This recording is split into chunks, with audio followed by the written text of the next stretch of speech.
Guys, alam niyo ba na si Kia ay isang plastic at inggitera? Anong sabi mo? Sabi ko ang plastic ni Kia. Kia, kanina ka pa nandyan? Oo, at rinig ko lahat ng mga sinabi mo.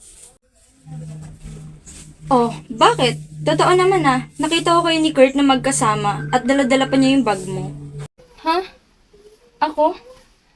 Baka nakakalimutan mo, Angela, na pinsan ko si Kurt.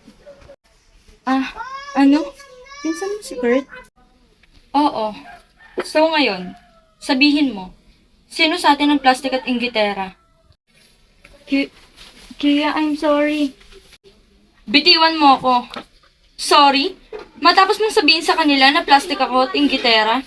Sa tingin mo, sa ginagawa mong yan, sino sa ating dalawa ang plastic at inggitera?